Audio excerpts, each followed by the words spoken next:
It sounds strange at first that AI needs water because it feels completely digital.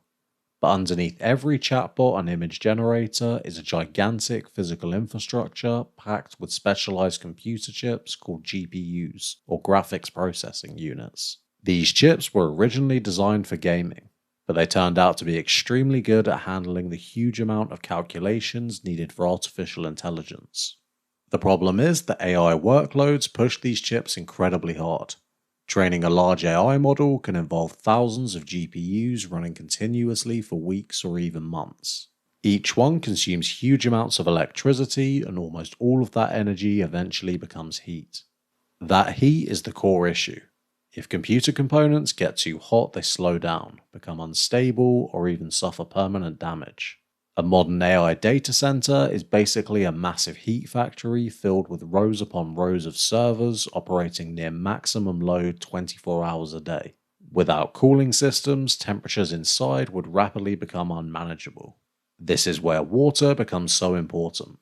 Water is extremely effective at absorbing and transporting heat, which is why it's used in things like power plants. In AI data centers, water carries heat away from servers before it can build up to dangerous levels. Many facilities use evaporative cooling systems which work similar to sweating in the human body. As water evaporates, it absorbs heat from the environment, cooling the system down. These systems are highly efficient, especially in hot climates, but they consume vast quantities of water in the process. AI has made this problem much larger because AI tasks are far more power intensive than traditional internet activity. Sending emails or loading websites still uses servers, but generating AI images or running advanced language models requires much more computing power. Training a single advanced AI model can consume as much electricity as hundreds or even thousands of homes use in a year, and every watt of that energy eventually becomes heat that must be removed. One detail many people misunderstand is why data centers need clean treated water rather than simply pumping seawater, for example, directly through the systems. The AI itself doesn't require pure water, but the cooling infrastructure does. Inside a data center, water moves through pipes, cooling towers, pumps, and heat exchangers continuously.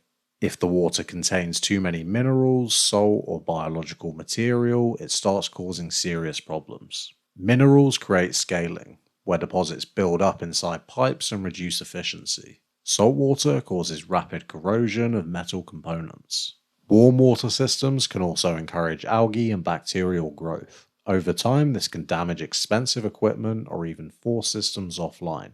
That's why operators usually rely on treated mains water or heavily filtered industrial water systems that are carefully controlled. This also explains why data centers are not simply built at sea, even though the ocean seems like an unlimited cooling source.